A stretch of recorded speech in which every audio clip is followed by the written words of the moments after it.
Brainspotting isn't just for white coats and wellness retreats.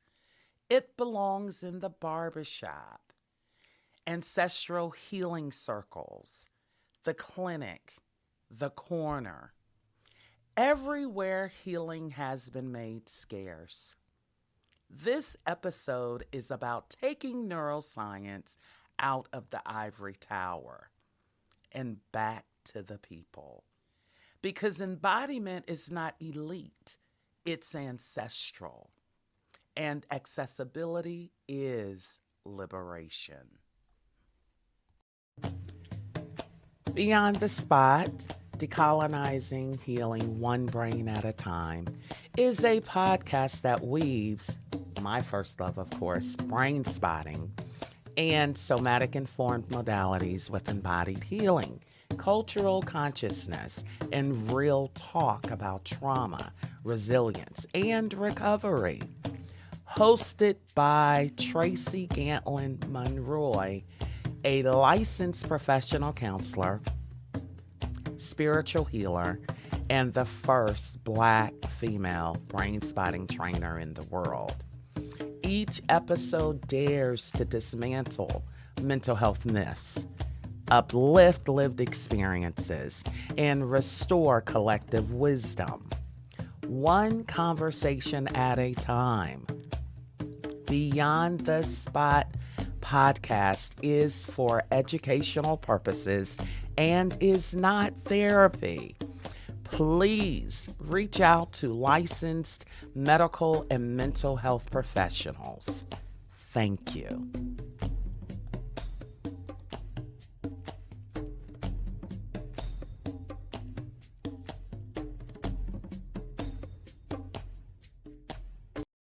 Welcome to Beyond the Spot. I'm your host, Tracy Gantlin-Monroy, licensed professional counselor, brain spotting trainer, and unapologetic advocate for culturally rooted, somatically grounded healing. Today, we're talking about what it means to make neuroscience accessible, not just available, but relatable, translatable, and rooted in real people's lives. Brain spotting is a powerful modality, but the way anything with value has been marketed, it can feel exclusive and unattainable for the everyday person. Like it's only for people who know the language, who have the luxury of silence, private sessions, or boutique therapy practices. So let's disrupt that. That's why I am here. Welcome to this episode, Brain Spotting in the Hood, Making Neuroscience Accessible. And I am excited to journey with you through this engagement around culturally accessible healing that's right in alignment with our indigenousness. And I know I talk about brain spotting all the time, and many of you are still wondering, what is brain spotting really? Here's the tea. Brain spotting is a brain body based trauma healing modality. It uses fixed eye positions that we reference as spots to access and process trauma held deep in the nervous system. It's not about retelling the trauma story like traditional therapy does. It's about letting the body complete what trauma interrupted. Brain spotting is a nonverbal modality, but its power is deeply embodied It goes beyond narrative to reach where language never could. It's not that we need less science, we need more translation, more cultural fluency, and more trusted messengers. The brain stores pain in places words can't reach. That's why we let the eyes lead and the nervous system speak. Brain spotting lets the body lead because the body already knows where the pain is and where the healing starts. Seriously, this idea of indigenousness, being persons of color, many reference us as Black and brown people. I prefer, personally, persons of color. It feels more inclusive. Even as I think around the acronym BIPOC, Black, Indigenous, Persons of Color, the idea of persons of color kind of says it. Marginalized persons understand the impact of our historical survival over sensation posturing. For many people of color, feeling wasn't safe. We were trained to scan the room, not our rib cage. Our ancestors survived systems that punished vulnerability. So the body learned to numb, to endure, to stay two steps ahead, all for safety. Feeling too much got you labeled. Feeling nothing kept you alive. And there's this idea around embodiment, disembodiment. Here's the deal. Disembodiment as protection is a real phenomenon that got our people over. It got our people through. It allowed us to be here in this day and time to say, I'm alive, I'm here.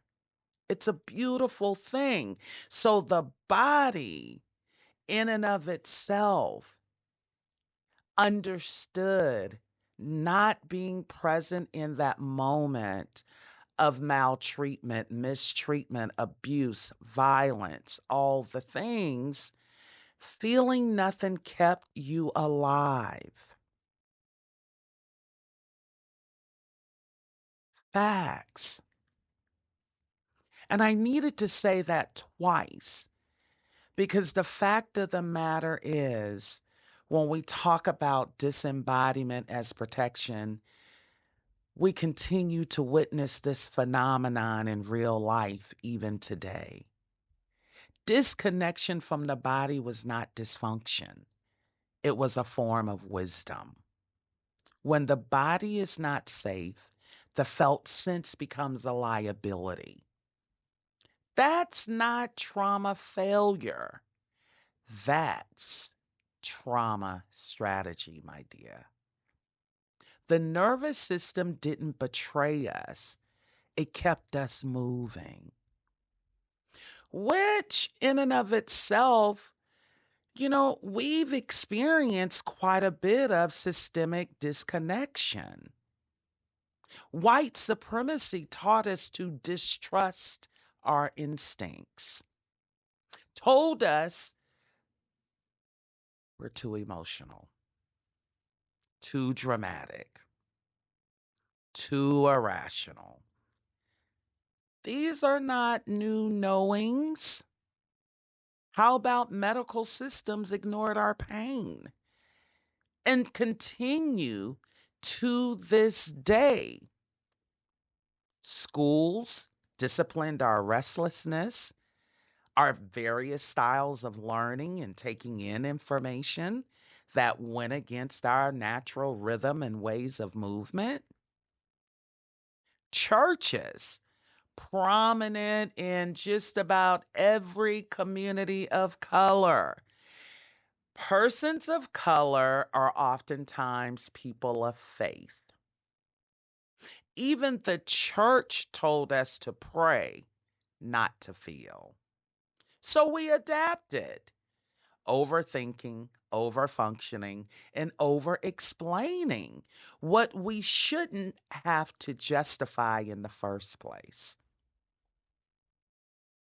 My commitment, my responsibility that I have given to myself in tandem with the call on my life has everything to do about returning to the body because it's sacred and political at the same time. Be clear about that. Reclaiming the felt sense is more than self care, it's ancestral repair. When we let our body speak, we interrupt centuries of silencing and erasure. Embodiment for people of color isn't a trend, it's a return. We're going to that radical act of remembering. Feeling safe in the body is not a given, it's a practice. And for many of us, it's the first time anyone said or even gave the invitation, which is humanizing. It's okay to be here. The nervous system doesn't lie, it remembers. And if we listen, it will show us how to come home to the root of thine own self. Yeah. You know, I'm cool with telling you the what, but it's also important for me to speak about the how, especially with those things I've discovered personally. I don't come on here to speak from a place of theoretical knowing. When you hear me say something and when I stand on it with everything on me, in me, through me, that's indication that I've experienced something that I am compelled to share with you. Let's be real. Many people I serve don't care about the neuroscience jargon. They care about feeling better. They care about not feeling afraid they are being removed from their families. They care about the hope of reunification with others, often separated by shame, guilt, and even now the government. Yeah, I said that. They care about making ends meet in this challenging economy. They care about not snapping at their kids out of their own frustration, out of their own fear, and out of their own responsibility to provide safety, protection, love, and all the things. They care about finally sleeping and about not carrying decades of grief and rage in their chest. Because in this space, beyond the spot, decolonizing healing one brain at a time, we don't pathologize grief, rage, anger, and the emotions that every human being has an opportunity to experience in response to what we take into our systems.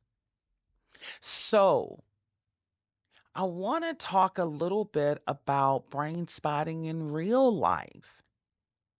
So, as I bring brain spotting into community, groups, retreats for women of color, meetups with friends, nonprofit organizations, workshops, the aftermath of domestic and global tragedies, mixers with other clinicians of color, airplanes as I travel internationally and domestically, catamarans while on vacation, barbershops, school gyms, community centers, and anywhere there are people.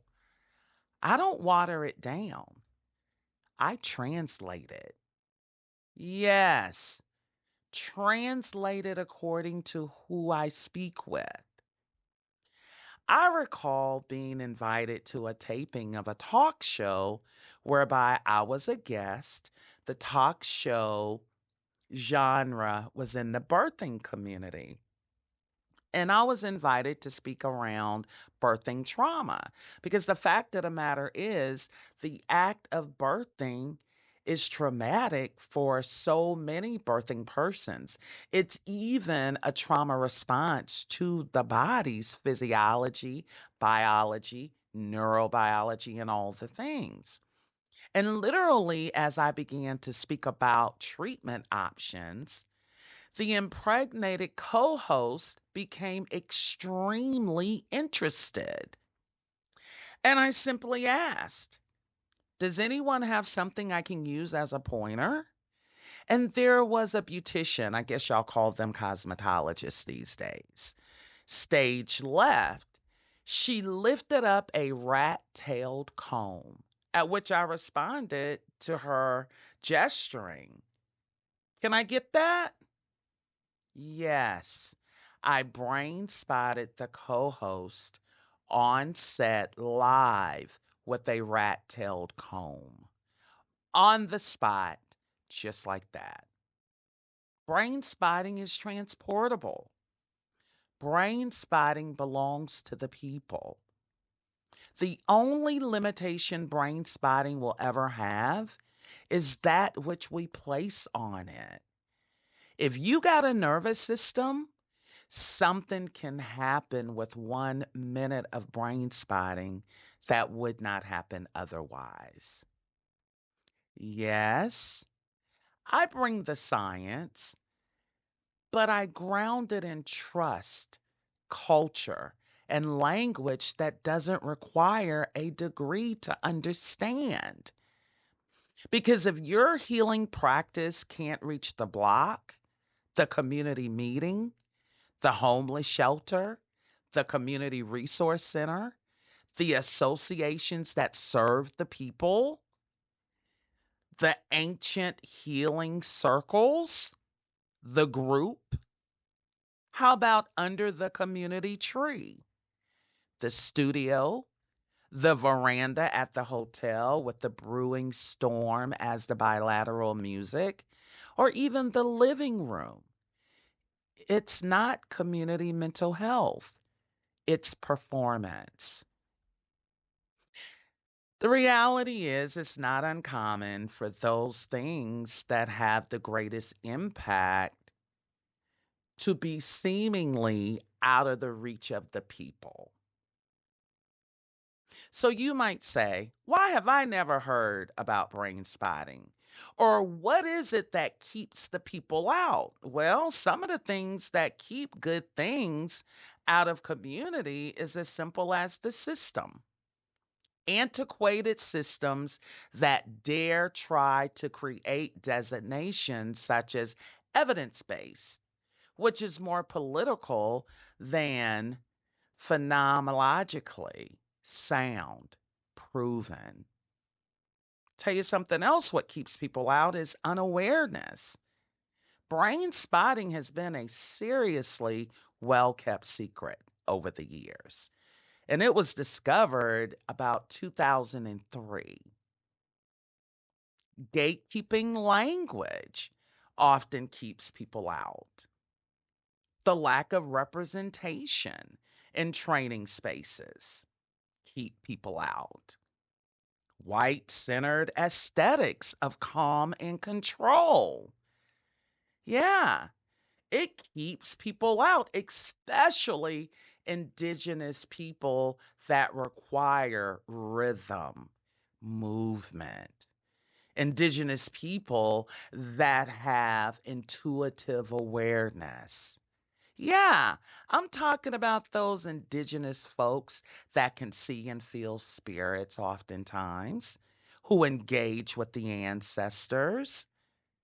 And also, how about medical model that never served our people anyway? So that goes back to this idea of accessibility and exclusion. Therapy should not feel like an exclusive club. If it's not reaching the people who need it the most, it's not working. That's an easy one. This is a call to action to dismantle the myth that deep therapy only happens behind closed doors in private practices. That's a lie. Healing belongs in community. And as a licensed professional counselor, I have witnessed healing in various places beyond a set aside place such as a office or a facility or institution. In fact, I witnessed healing even at dinner with a client who had been separated from her parents for 20 years as a result of a disagreement and family trauma. We had worked together for some time, and she came into session one day and she said to me, Tracy, what do you think about my healing around my family rupture? And of course, she used her language, and I looked at her and I was snacking on some Cheez Its or something because my clients know I am a snacker and sometimes I will snack in session. I'm guilty. But nonetheless, she went there and I just looked at her and I said, listen, for the healing that you want, you're going to have to go to the root.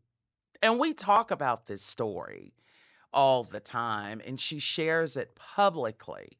So, what am I saying about that? It was dinner, Figo de Chao, Atlanta, Georgia. True story. And at the dinner table, I was in brain spotting orientation. Things evolved, and it came to a head and it popped. It was amazing. Uh huh.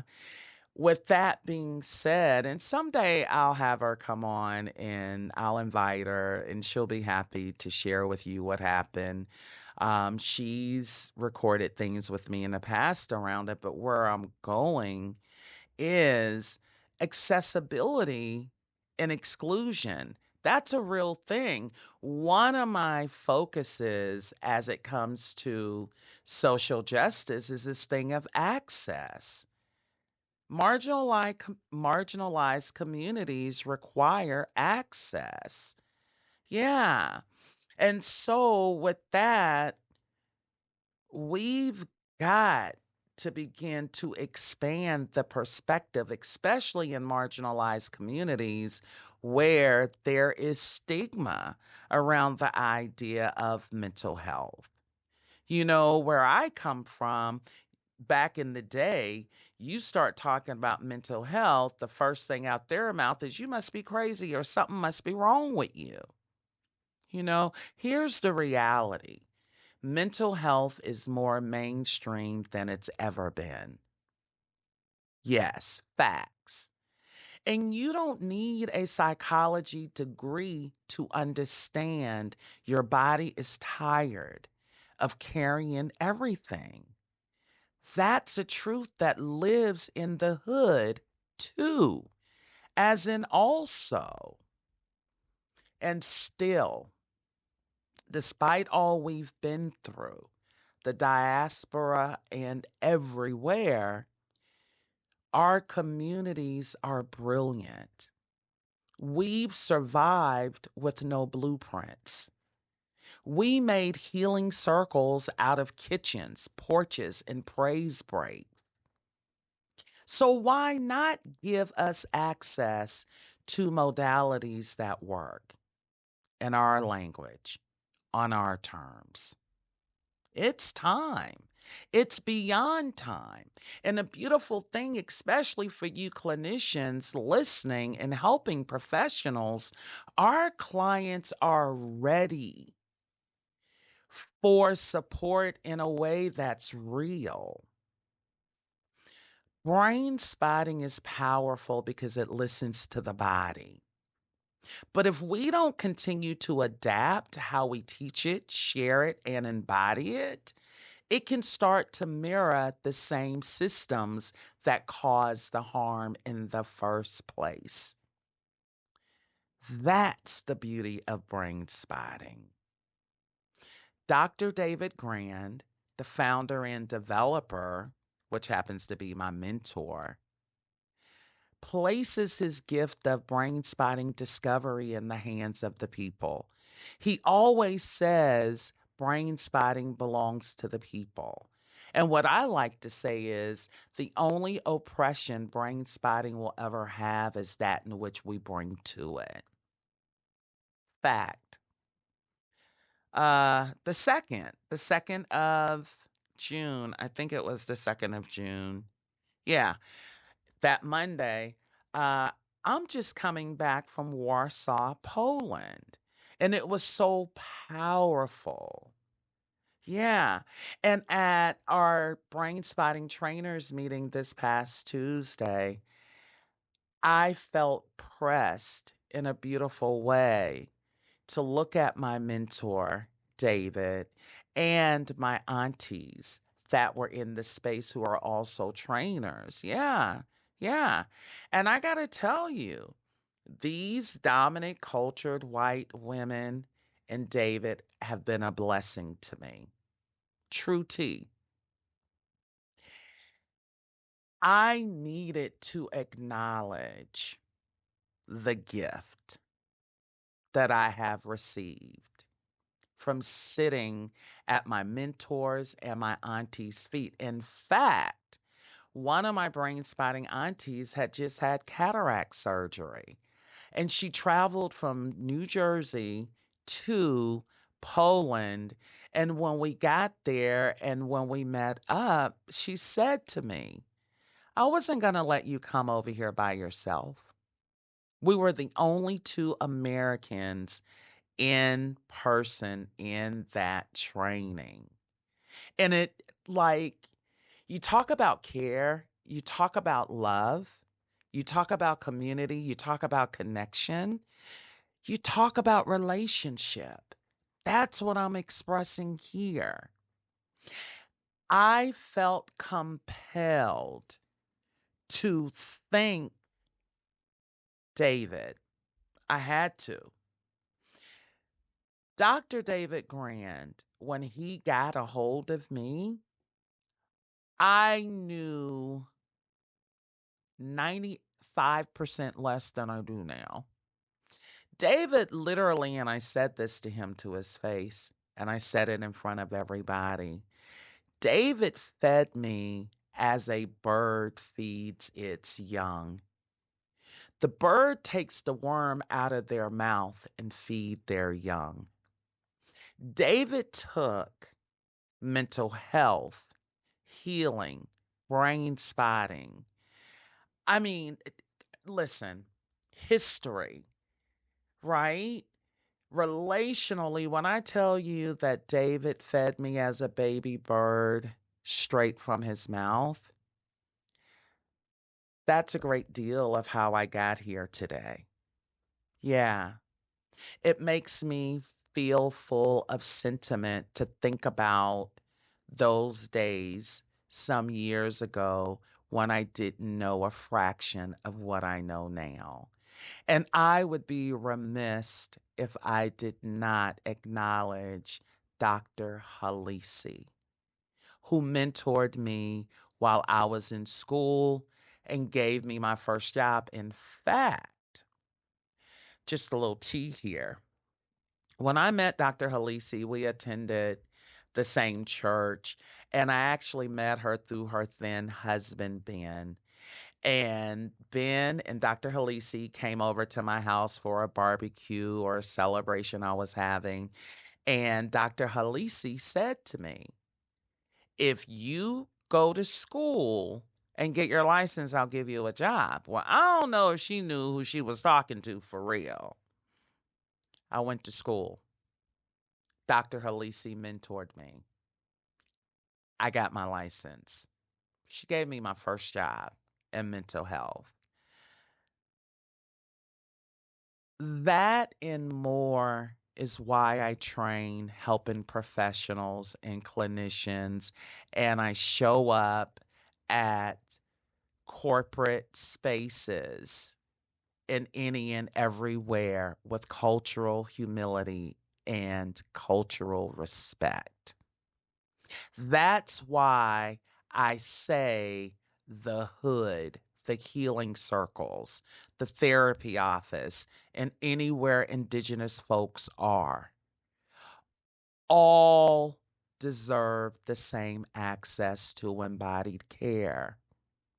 And you might say, Tracy, you talk a lot about this indigenous stuff and these black and brown people and these people that identify as persons of color as I sway in my chair. Because there's a rhythm, there's a vibration that goes through my body when I feel the sense of purpose to know that I do have a call in that area. It's nothing against dominant cultured white people. Understand, much of my learning has come from dominant cultured white people and others, right? And the deal becomes persons of color have not had the same access to healing, to resources as dominant cultured folks. I'm not just making that up. Now, one of the things about my life and my world and how I am here, I am a product of socioeconomic privilege. And because my parents did well, that placed me in spaces and rooms. That's just pure fact, okay? And so the reality for me is this: all deserve the same access to embodied care. Because liberation isn't just a theory, it's a practice, it's presence, and it's nervous system deep. The only reason we carry the trauma of the ancestors is because it was incomplete for them. Not only do we carry the trauma of the ancestors, we also carry the gifts and the talents of the ancestors, but we don't hear a lot about that. And there is a cultural relevance to how I show up and the motivation to keep going. Because the fact of the matter is, in Black and Brown communities, we've always had somatic wisdom: rocking babies, humming, cooking, braiding, dancing, praising. Brain spotting isn't new energy to us. It's a bridge back to what we already know. The modality, brain spotting, has bended to meet the people, not the other way around. My being here, I am the evidence of this. I am the midwife to Brain Spotting's BIPOC community. And I am also the first Black female brain spotting trainer in the world who has been trained directly by the founder and developer who is my friend, my brother, my boogaloo, and my mentor. Through BIPOC brain spotting community, we have trained thousands of helping professionals that identify as person persons or people of color since December 2019. The first persons of color training was right here on my turf in Atlanta, Georgia. Okay. So, me and my brain spotting practitioner colleagues, we're not bringing the hood to brain spotting. We are bringing brain spotting home, respectively. Embodiment is not a luxury, it's a birthright. If healing ain't accessible, it ain't ethical. We don't need another theory. We need tools that speak our language. Every one of us, our nervous systems have PhDs in survival. This is about giving them space to rest. It's been a long haul on these nervous system PhDs. Them dissertations ain't been no joke. Folk have lost their lives. I'm just saying.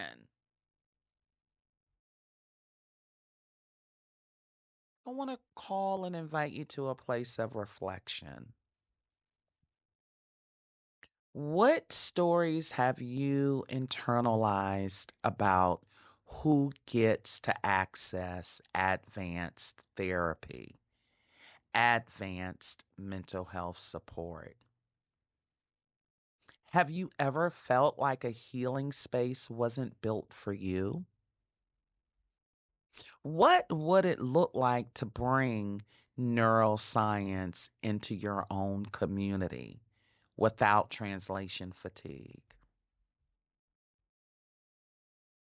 Just an invitation to reflect, see what that looks like for you.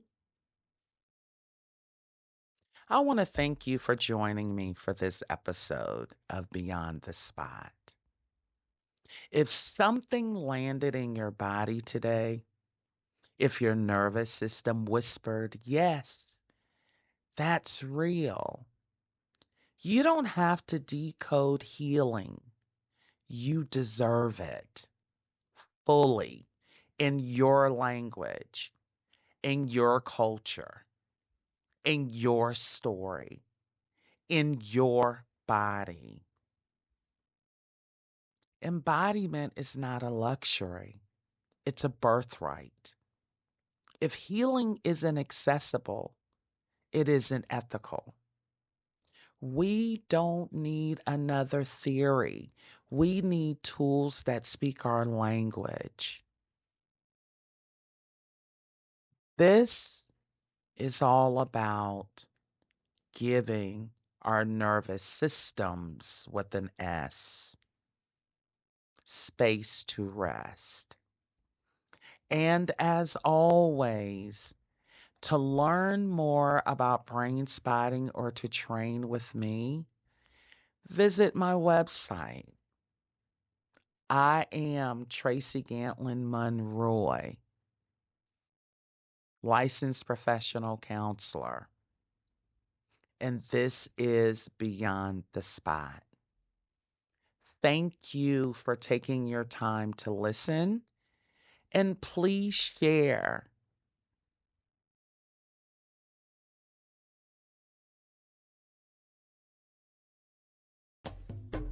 If today's episode resonated with your nervous system or your spirit, share it with someone who's still unlearning and reach out to me. My website is gracecommunitycounseling.com. You can reach me on Instagram at Monroy LPC. That is MONROY LPC. Also, I have offerings from retreats to brain spotting trainings to workshops, you name it. And I am also a speaker. So if you ever need a speaker with my skill set, look me up. Give me a call. Let's see what can happen. And absolutely for you clinicians and adjacent body healers, feel free to reach out and attend a brain spotting training. We have trainings all the time. Thank you.